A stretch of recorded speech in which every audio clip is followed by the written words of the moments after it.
we have had quite the productive offseason. As you can see, we have 103 million out and only 32 million in. But most of that on the outs was Andre, who left to Tottenham for 31.5 million. Now, losing him hurts, but not as much as it could have, because I have a lot of depth at the midfield position. Tottenham came in for him. He really wanted to go. I'm not the type of guy who's going to stand in the way of letting a player leave, and especially if I have replacements for him, so I was happy to let him go.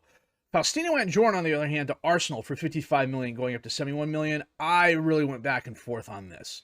I knew at the end of last season there were going to be a lot of teams making offers for him. I mean, for the past 2 seasons, he's probably been the best player we've had on the field, even though statistically, the first season he was here when we got him from Chelsea, it doesn't look all that amazing. Last season, however, he just absolutely dominated everybody. He was the best player on the team for us, well-rounded, broke so many records, did such a good job for us. He was bound to get noticed, and I guess he wanted to go back to playing in England. Arsenal weren't the only club that made offers for him, but they made the best offer for him. So, other players, Michael Kalbonic, Mohamed Diarra, Cedric Itten left on a free. Stephen Guillot went to Torino for 1.3 million. Bertrand we loaned out. Connor Noss ended up in America. Riviere is on loan at Le Puy. Jean-Luc Vergerol is on loan at Dijon. I wanted to get him playing time. If I was continuing this save, Vergerol is probably my right winger of the future. And I wanted him to get full team playing time. He is an important player at Dijon. He should get it. Berthon, we sold to Sochaux for 140,000. Gallo went to Strasbourg for 400. John Armbaro went to Nice for 14 million. I was a bit ambivalent about this, but the offer was just too good to turn down. I didn't know how he was going to fit in our system. He's a defensive right back, wing back. He's a versatile player. And that's one of the big reasons I got him, was his versatility. And we bought him for 8.75 from Valladolid, but he was never a full-time starter for us. And I think that's one of the reasons I was willing to let him go, especially for the amount of money that we were getting. I have more than enough players that can play those positions. Whether or not they're of Armbaro's quality or better than him remains to be seen. Kevin Pedro is on loan at Trabzonspor. We talked about him. Joran Domenic we sold to, Odense. Cho Jong-wan went to Bordeaux for 51,000, going up to 110. And then Cheze is at Bastia on loan. On the ends, Kim Ji-hee from Suwon for 1.5 million, a midfielder. I don't know what it is in this save with South Korean midfielders, but holy cow, some of them are absolutely phenomenal. Like this kid right here, 18 years old, already has 4 caps for the South Korean team. He is average to above average in almost everything you want him to be good in. 14 acceleration, 12 pace, 16 fitness, 16 work rate, 13 stamina, 14 agility, 17 balance. 11 dribbling, 16 first touch, 15 technique, 16 decision makings, 15 off the ball, 16 vision, 19 flair. Where's his passing? I'm looking right at his passing and I can't see it. Passing, 13. He's an advanced mid. I don't play advanced mid, which means he's a midfielder, which means he's a deep line playmaker, which means he's the deep line playmaker of the future, especially with his decision making, his technique, his vision. His passing is more inadequate. That can come up. I mean, he's 15 years old, for crying out loud. His first touch is great. His flair is great. If I wanted to push him up the field as an advanced playmaker or a central mid on attack, I could do that. But I think he's got deep line playmaker written all over him. And I really like a good deep line playmaker. Somebody who is the pivot for the club going forward. The guy who can make all the passes, make the decisions, get the ball to where it needs to go, and get it when it needs to get there. He gets in the opposition area. He comes deep to get the ball. He tries long-range passes already. The opposition area thing, I'm not too sure about. If, this could be one of those things where, at the end of the day, if deep line playmaker isn't his cup of tea, as it were, it will make him a central mid on automatic, probably. So, very strong on the right foot, reasonable on the left foot. Can't argue with that. Lighthearted. I'm not sure how I feel about that. That means there's a couple of things going on behind the scenes, but for some reason now he's already rated at 117 million euros. I don't know what to do. I have a scout in South Korea who searches South Korea and Japan, and for whatever reason, between Takuto Inamori, between Takuto Inamori and Kim Jin-hee, he has more than earned his money. And we'll take a look at him here. Yeah, Ki Tamura. 15-15, knows the Far East really well. Japan, South Korea, Indonesia, Thailand, also knows Brazil really well. I have him on scouting. Which one do I have him on? I have him on East Asia, which is half-star current ability, 2.5-star potential ability, and he is looking at Thailand, Indonesia, and the Korea Republic. And first, I moved him off of Japan and moved him into Indonesia. So, you know, it's unbelievable the quality of Far Eastern candidates this year. Zach Awe, we brought in on a free transfer. He's a little bit older. He's 24 years old, 6'6", defensive center back, and I really like him. He is above average to good across the board. 15 jumping range, 15 strength, 16 pace, 15 agility, 14 balance, good natural fitness, stamina, and work rate. Good first touch and technique. Decent anticipation, well, more than decent anticipation. Good passer, okay vision. He's not too bad in the air. Like I said, 6'6", 187 pounds, comes in the defensive center back position. Kind of takes over for Andre, although Andre switched back and forth for a little bit. Aaron Barrow played a lot of games at defensive center back as well, was part of the rotation. Zach Awe is a full-time starter. He knocks the ball back against the opponent, stays back at all times, refrains from taking long shots. He's a balanced player. He's good on the right foot. He's okay on the left. And he's just going to be a big, tall guy occupying the center of the box in corner kicks and frustrating attackers coming in. He is quick enough and fast enough to keep up with most everybody at this level. Morrow Jr. is a Dutch Swiss Army knife. Excuse the aphorism there. Jack of all trades, master of none. Plays the left side best, can also play on the right. He's going to come in and play winger and wing back more often than not. And the only real weakness in his games is his set pieces, for crying out loud. He's average or above average in almost everything else. And for a guy we brought in on a free, 29 years old, yeah, he's a little bit older, 5'7", squad player. But you need guys like this on your squad. He tries kill balls often, he shoots from distance, he tries tricks, he likes to switch the ball, he cuts inside from the left wing. The tries tricks thing, I am not exactly a fan of, but he's got 15 technique and 14 flair, so he should pull them off more often than not, you would hope.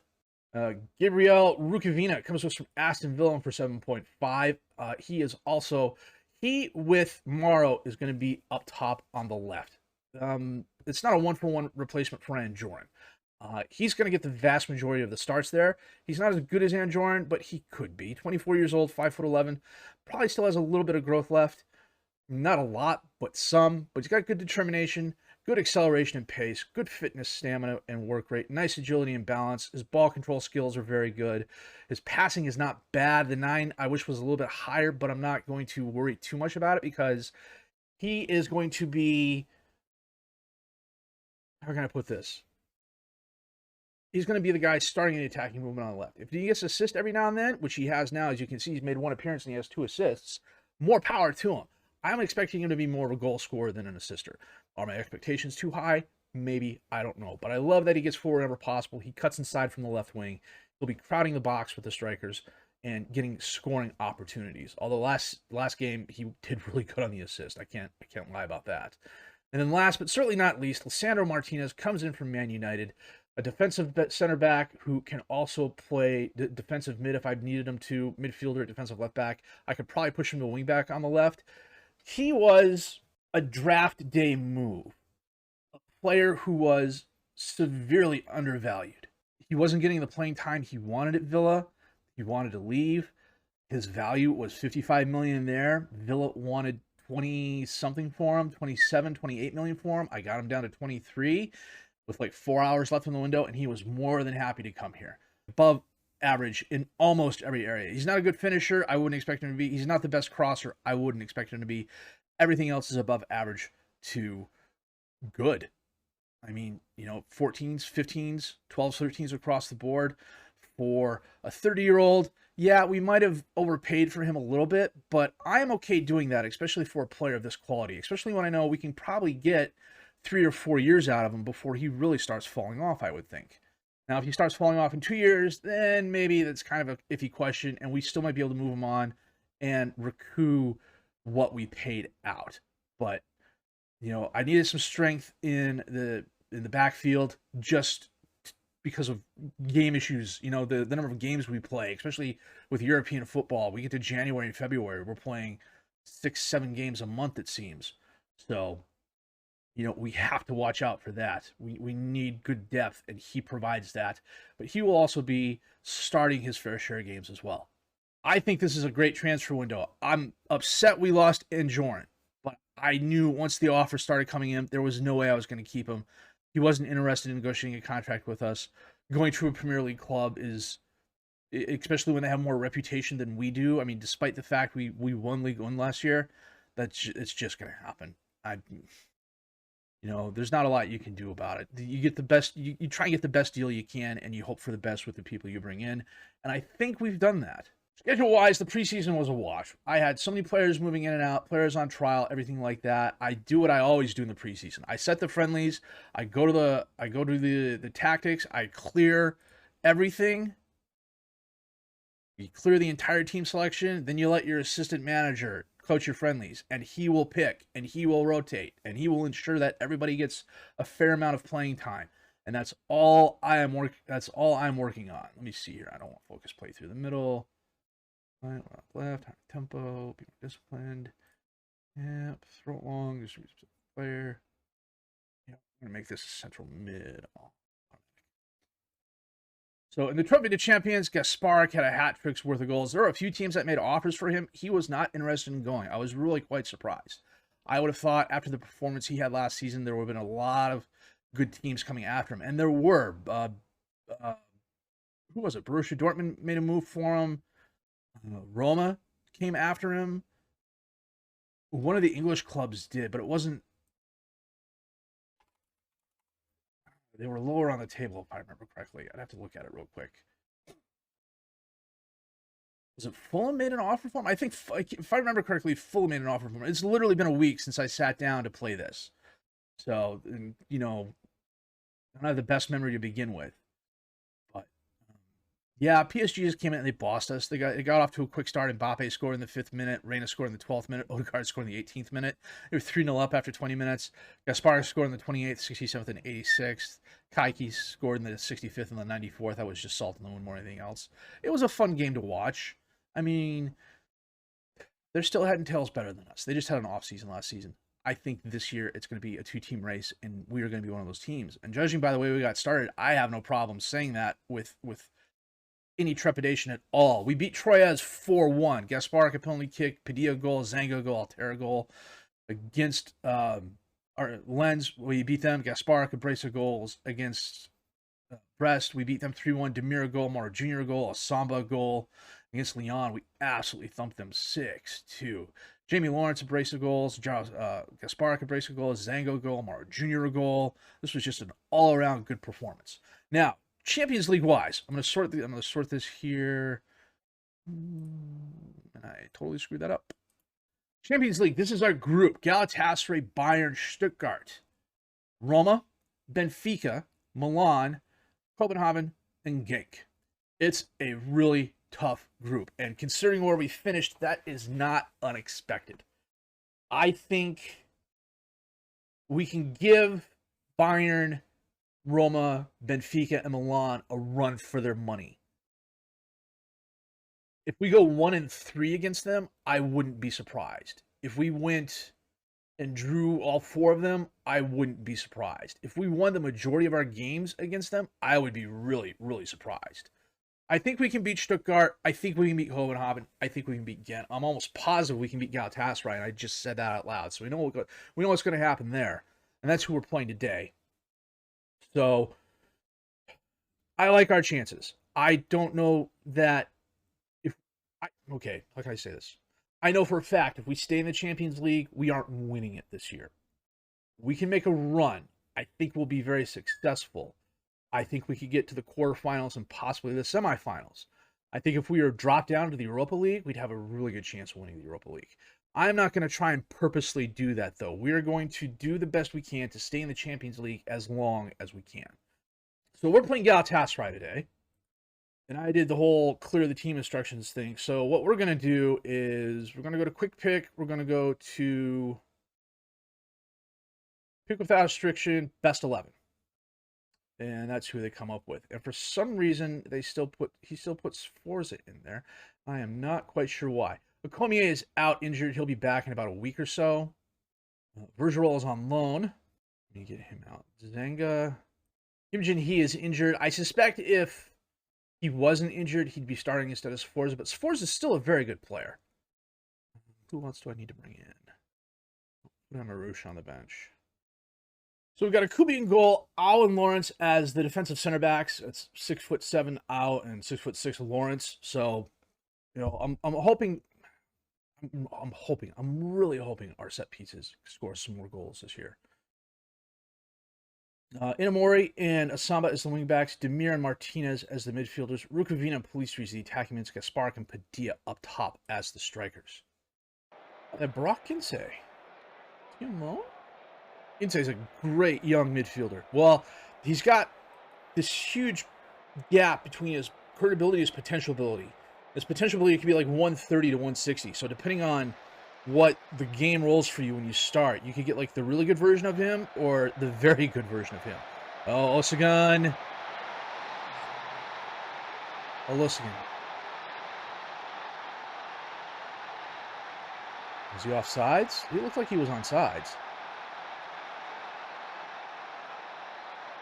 Rukavina. And Martinez scores. Nice. Mike, 6-foot midfielder at the back of the box. Duverne on the throw-in. Mitsche. Back to Duverne. Duverne pushing forward up the right side of the field.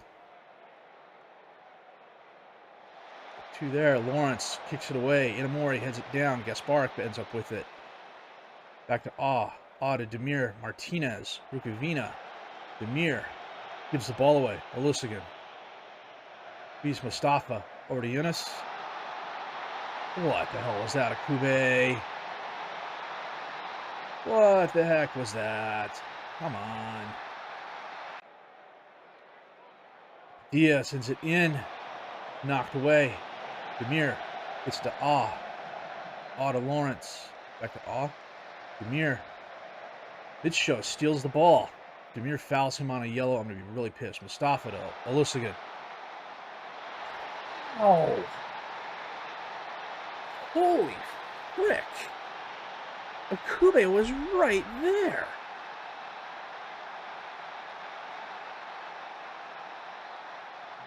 What I get for saying it out loud. Oh, if they score here.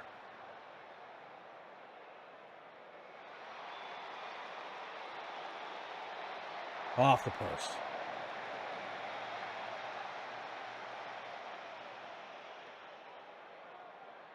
Campos. Looping throw-in. Lawrence heads it down. Polistri. Padilla. Martinez. Back to Aw. Aw to Martinez. Back to Aw. Back to Lawrence.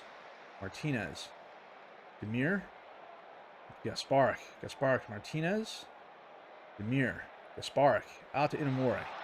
Inamori. Too hard. Padilla can get there. Kovacevic comes up and falls on the ball. Lawrence heads it down to Martinez. Back to Aw.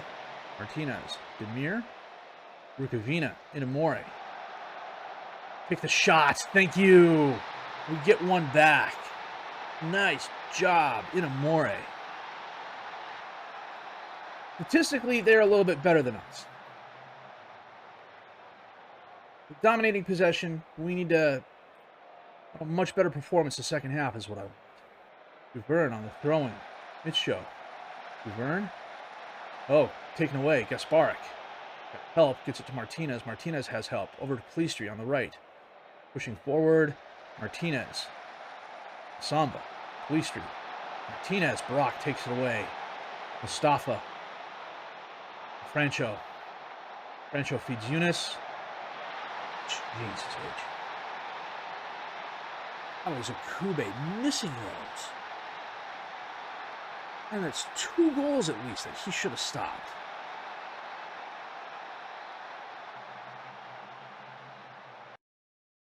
Little past 60 minutes. You get Junior on for Samba. We're going to get Varela on for Demir. We're going to get Altair on for Aw. Too many yellow cards going on as well. Rukavina sends it in, knocked away. Varela's got it. He's over to Martinez. Martinez holds it up, sends it back to Pelistri. Pelistri crosses it in. Oh, Cordoba tried clearing it. It hit Gasparik and went into the goal.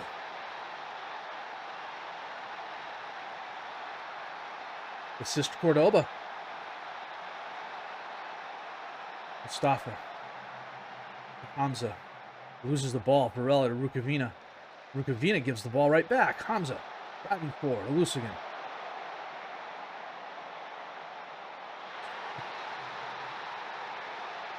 That's a hat trick for him. He's made a Kubi look like a fool. All three of them. Kovacevic bombs it forward. Lawrence heads it down. The Kube up to Junior. Lawrence. Junior. Padilla. Tries getting Martinez. Gives the ball away. Alusigan. Oh, he ends up giving the ball away. Inamori. Out to Rukavina. Rukavina. Gasparik. Gasparik. Loses the ball. Nice tackle. Finch to Hamza. Yunus. Mitchell. Beats Mustafa. Altair stops that from going in because Akube almost got outplayed. I don't know what the heck is going on with my keeper. This is the first time in a long time I've seen him play like this. Padilla can't get it in there. Rukavina is going to chase it down. Gets the ball to Varela. Varela, Martinez. Martinez to Lawrence. Lawrence to Rukavina. Gasparik is there. We get one back. Was he offsides? No, he wasn't. Okay. I do like that the VAR changes depending on what competition you're in. That's a nice little touch. 5 minutes of extra time. We're going to lose 5-4. There's a Kube freaking on a 5-8. Weren't good enough. I don't know. We weren't good enough, and I don't have the words to express how angry that makes me. Yep. Individuals. The bad news was we lost. The good news is our goal differential puts us in 24th place. Not the end of the world. Had a decent pie at halftime at least. Well, that's better than me. I didn't have a pie at all. Who else won? Madrid won. Roma tied with PSV. Milan won. San Sebastian drew with United. Okay. Liverpool beat Napoli. Madrid beat Man City. Holy cow, that was not fun. Totally not fun. Kube reveals Moran Fury. You better believe it. We have to be optimistic. I still like our chances. Yeah, that's right. They're a good squad. They are. They just... I need to go through and fix my training is what I need to do. I mean, look at this. From the 13th to the 10th is 10 days. We've got 4 games. So, I don't know. We'll get it sorted out. So, a good transfer window, I think. Losing Anjorin hurt. Losing Andre hurt. But I think, especially with Kim Ji-hee coming in and the free transfers we made, Rukavina and Martinez are going to be solid as well. This was a good transfer window for us. I really believe that. The season got off to a really nice start as well. Our European campaign has not, but we can fix that. So we got, what are we going to do next? So here's what we're going to do. We're going to come back for Lorient and Stuttgart. I guess she's the 25th, Milan's the 7th. Then what we're going to do is come back for PSG and Milan. We'll skip the Havre game. French 9th Cup round, we're always playing a lower division squad. If we lose that game, we definitely deserve to lose it. Then we'll come back for Copenhagen Genk. We'll skip Brest. It'll be the transfer window as well. But that's what we'll do. So, it was a good Galatasaray game. I mean, Gasparik had a brace of goals, and Amori had a goal. Martinez had a goal. Kube had a mare of a game. It's the one player I didn't want to have a mare of a game, but of course, he had to go in a game of 5-8. What the heck he was thinking. I'd fine him, but I don't want to upset him. I yelled at him after the game, so hopefully he gets the message. We'll have to wait and see. So, I'd be interested in your feedback on the transfer window. I'd be interested in your feedback on what you think this season is going to look like. If you did like what you've seen and heard, please leave a like, subscribe to the channel for more content, questions, criticisms, comments. leave those down below. I will answer them as fast as I can. My name is FM23. I thank you very much for watching.